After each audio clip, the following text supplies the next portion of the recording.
Ya, kami lanjutkan Saudara Sehat di Tengah Pandemi. Segmen di Sapa Indonesia Pagi kali ini masih bersama Dr. Fadli, spesialis penyakit dalam. Dr. Fadli, kita langsung ya menjawab line telepon interaktif. Yang pertama yang sudah hadir adalah Pak Syahril di Jakarta. Pak Syahril, selamat pagi Pak. Selamat pagi, Ya, Kompa.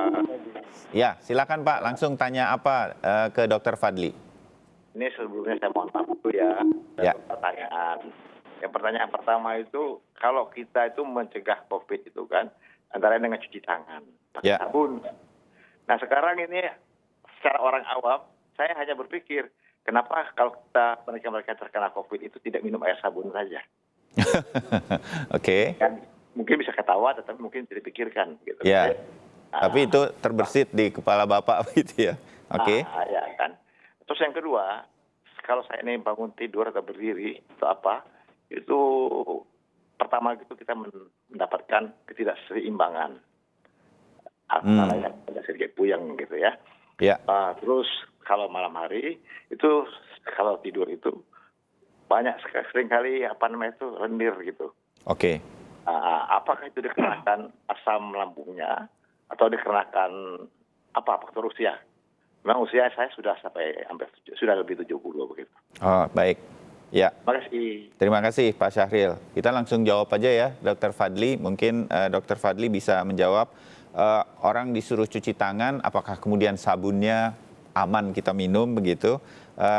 Kalau bangun tidur rasa tidak seimbang begitu. Dan kemudian kalau malam hari itu banyak lendir. Dr. Fadli. Oke, jadi pertama adalah mengenai COVID tadi ya. Jadi pertama harus kita ketahui adalah bagaimana cara penyebarannya. Jadi bagaimana how to get infected gitu. Jadi bagaimana kita terserang atau bisa terjangkit dari virus COVID ya. Perlu kita ketahui adalah pasti yang paling banyak dibilang adalah karena droplet yang masuk seperti itu. Jadi droplet yang masuk, kemudian ataupun terhirup, jadi dia masuk ke saluran nafas ya, akhirnya dia di situ terjadi replikasi, jadi banyak dan akhirnya menimbulkan gejala. Nah, droplet itu yang paling sering adalah karena begitu kita bersin atau batuk, kemudian dia jatuh ke bawah seperti itu. Biasanya kalau misalnya kita lagi nulis atau misalnya kita lagi makan, kan paling sering terjatuhnya ke bawah seperti itu. Jadi memang yang pertama adalah penggunaan masker yang sesuai dengan kaidah ya, jadi jangan masker nanti hidungnya terbuka ya kan, atau maskernya di dagu, kemudian dengan cuci tangan. Hal ini sebenarnya efektif. Kenapa? Karena untuk mencegah masuknya droplet ke dalam. Nah, permasalahannya adalah kenapa nggak kita minum air sabun aja, kan seperti itu.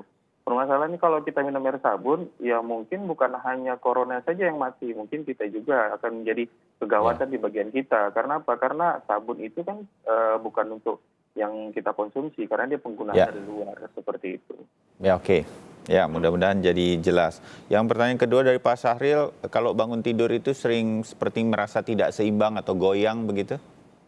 Jadi Pak Syahril kan dengan usia tua ya. Jadi yang namanya dengan adanya gangguan dari pembuluh darah atau peredaran darahnya. Jadi kalau kita bilang bisa dengan dari gangguan dari postural atau hipotensi postural bisa terjadi kayak gitu, atau bisa dengan blackout. Kenapa? Karena begitu dari posisi tidur atau dari posisi duduk dia berdiri, ada terjadi perubahan posisi sehingga aliran darah tadi akan menyesuaikan.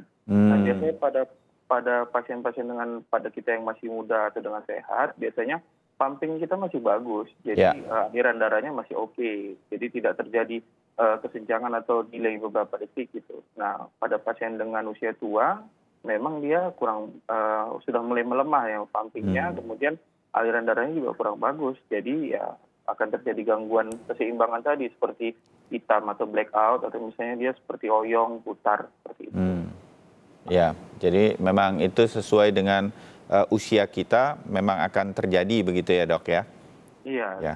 Pak Syahril juga tadi mengatakan kalau malam hari sering terasa banyak lendir begitu, mungkin di dada atau di saluran pernafasan. Dr. Fadli. Nah, ini memang perlu pemeriksaan lebih lanjut. Jadi kalau misalnya produksi sputum atau produksi lendir yang banyak pada malam hari, jadi kita lihat dulu apakah waktunya pada kapan saja, pada malam hari, tengah malam, atau dini hari. Karena terkadang pada pasien-pasien dengan adanya suatu penyakit paru yang kronis atau menahun, jadi di situ dia akan adanya produksi yang meningkat. Akibat apa? Karena adanya suatu inflamasi atau peradangan yang terjadi. Jadi perlu dilakukan pemeriksaan lebih lanjut dulu mengenai ini.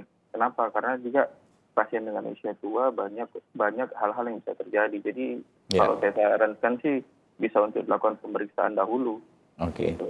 Ya, baik. Mudah-mudahan Pak Sahril cukup puas ya dengan jawaban dari Dr. Fadli.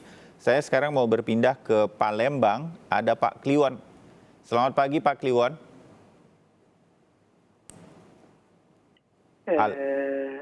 Pak Kliwon.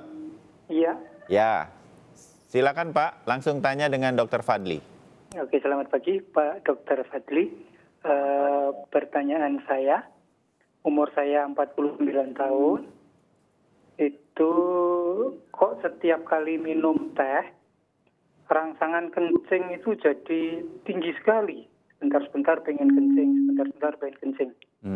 Minum teh, Pak Kliwon minum ya? air teh, ya.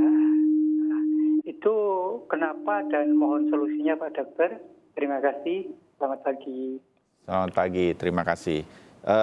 Saya barusan mau tanya sebetulnya sama Pak Kliwon, itu hanya kalau minum teh atau juga termasuk dengan air putih atau minuman yang lain begitu. Tapi mungkin Dr. Fadli sudah punya bayangan diagnosanya seperti apa. Silakan Dok.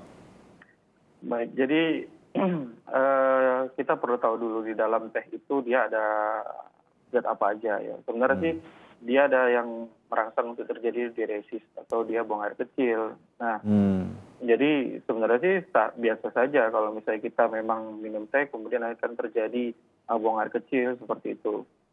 Sama dengan kalau misalnya kita minum kopi, itu juga akan menyebabkan buang air kecil juga. Karena kopi juga ada efek dari diuretiknya seperti itu. Jadi sebenarnya sih biasa saja, tapi bagaimana caranya adalah ya konsumsi tehnya jangan ya pagi siang malam, mungkin hanya untuk di pagi hari atau misalnya di antara sore seperti itu. Dan kalau misalnya dengan buang air kecilnya memang terlalu banyak, boleh diimbangi dengan konsumsi air putih yang cukup.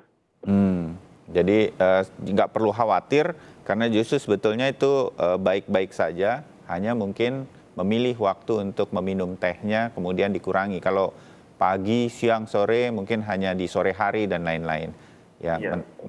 Oke, baik Dr. Fadli, terima kasih. Itu 2 pertanyaan di line telepon interaktif kita pada pagi hari ini. Terima kasih Dr. Fadli sudah bergabung bersama kami. Dan saya ingin mengucapkan sekali lagi dan salam untuk seluruh tenaga medis serta tim dokter yang sekarang sedang bertugas. Salam sehat-sehat selalu dan selamat bertugas Dr. Fadli. Terima kasih untuk waktunya pagi hari ini. Sama-sama.